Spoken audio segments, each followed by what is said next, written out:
American satellite data क्यों नहीं दिखा रहे? कहा यह जा रहा है कि नेटो फोर्सेस की सिक्योरिटी की वजह से सैटेलाइट डेटा नहीं दिखाया जा रहा है, लेकिन असल बात यह है कि अमेरिकन अपना नुकसान छुपाने की कोशिश कर रहे हैं। ये बात तो सबको पता है कि कतर में मौजूद अमेरिका का सबसे अर्ली वार्निंग सिस्टम जो है वो भी तबाह कर दिया जा चुका हुआ है। इसके अलावा थर्ड मिसाइल सिस्टम और थर्ड रडार सिस्टम जो है वो भी तबाह कर दिया गया है। थर्ड के बारे में मैं आपको बताता चलूं कि ये एक ऐसा एडवांस सिस्टम है जिसमें गैलियम इस्तेमाल होती है, गैलियम आर्सेनाइड इस्तेमाल होती है और ये एक ऐसा रेयर अर्थ मटेरियल है जो सिर्फ और सिर्फ चाइना के पास मौजूद है। थर्ड मिसाइल बनाने के लिए तकरीबन 1.1 बिलियन डॉलर्स चाहिए होते हैं। इस तरह के 4 थर्ड मिसाइल सिस्टम और रडार सिस्टम्स जो हैं अमेरिका के वो तबाह हो चुके हुए हैं और इसको तो अमेरिका एक्सेप्ट भी कर रहा है। अमेरिका इन सिस्टम्स को दोबारा बनाते हुए अमेरिका को शायद कई साल लग जाएं, क्योंकि इस वक्त चाइना ने गैलियम की एक्सपोर्ट और मिसाइल से रिलेटेड जितनी भी रेयर अर्थ मटेरियल्स हैं उन सब की एक्सपोर्ट के ऊपर पाबंदी लगा ली हुई है, जो अमेरिका के लिए एक नया मसला है। गैलियम सिर्फ और सिर्फ चाइना में एक्सट्रैक्ट होता है। गैलियम डायरेक्टली कहीं पे अवेलेबल नहीं होता। ये जिंक और एल्यूमिनियम की एक्सट्रैक्शन के दौरान एक बाय प्रोडक्ट के तौर पे आता है और उसके बाद ये थर्ड मिसाइल्स की बैटरीज के अंदर इस्तेमाल होता है। थर्ड मिसाइल्स के अंदर इनके जो सेमीकंडक्टर्स हैं उनके अंदर भी इस्तेमाल होता है। नॉर्मली जो सेमीकंडक्टर्स होते हैं उनके अंदर सिलिकॉन इस्तेमाल होती है, लेकिन मिसाइल सिस्टम में इतनी एडवांस किस्म की टेक्नोलॉजी चाहिए होती है, इसी वजह से गैलियम के सेमीकंडक्टर्स इस्तेमाल किए जाते हैं। अब गैलियम क्योंकि चाइना के पास है, चाइना ने एक्सपोर्ट नहीं करनी, तो अमेरिका के पास अब कोई ऑप्शन मौजूद ही नहीं है। वो अपने 4 थर्ड की बैटरीज को तो तबाह करवा चुका हुआ है। मिसाइल सिस्टम तो इनका 1.1 बिलियन डॉलर्स का था, जो इनकी बैटरीज थी वो 300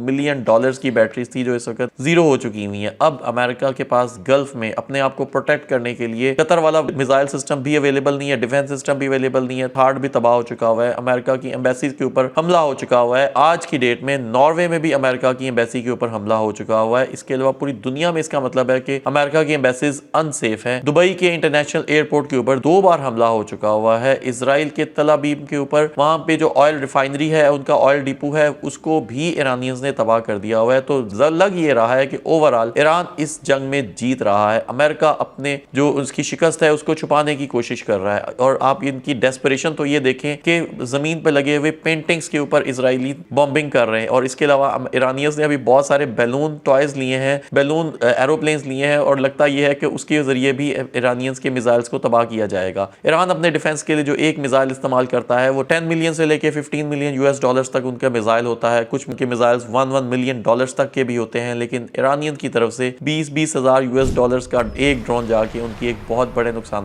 कर रहा है। ओवरऑल फाइनेंशियल लॉस भी हो रहा है, उनकी रिप्यूट भी खराब हो रही है अमेरिकन की और इसराइलियों की, और ओवरऑल उनका मोरल भी डाउन हो रहा है। अमेरिकन ने ये कहा है कि वो 50,000 फौजी यूक्रेन वाली स्पॉट से निकाल के उनको जमीनी मुदाखलत करने के लिए ईरान भेज रहे हैं, लेकिन अमेरिकन ट्रुप्स का भी इस वक्त मोरल डाउन है और जमीनी मुदाखलत करने के लिए इस वक्त अमेरिकन ट्रुप्स रेडी भी नहीं है। ओवरऑल इस वक्त ये लोग बिल्कुल डेस्परेशन में आ चुके हुए हैं। कोई भी रिपोर्टिंग नहीं करने की इजाजत। इस वक्त इसराइल में अगर कोई शख्स किसी भी जंग से रिलेटेड पिक्चर को शेयर करता है या उसको अपलोड करता है तो उसको 5 साल की कैद और जुर्माना हो सकता है। आप सोचें कि 5 साल की कैद सिर्फ एक पिक्चर शेयर करने के ऊपर, जंग की पिक्चर या डिस्ट्रक्शन की पिक्चर शेयर करने के ऊपर ये है, तो इससे अंदाजा करेंगे किस हद तक वो लोग अपनी डिस्ट्रक्शन को सीक्रेट रख रहे हैं। बीबीसी CNN को तो इस वक्त क्रेडिबल समझा नहीं जा रहा, क्योंकि वो एग्जैक्ट रिपोर्टिंग नहीं कर रहे और हकायक को छुपा रहे हैं। लेकिन आप ये सोचें, इतनी जगहों पर अमेरिकन के ऊपर हमला हुआ है, जो अमेरिकन इस वक्त एक्सेप्ट कर रहे हैं। 6 अमेरिकियों की मौत हुई है, ऐसा हो ही नहीं सकता। रिपोर्ट्स के मुताबिक कम से कम 1000 अमेरिकन फौजी इस वक्त जाँ बाग हो चुके होंगे इस जंग के अंदर। और अगर ये बात सामने आती है तो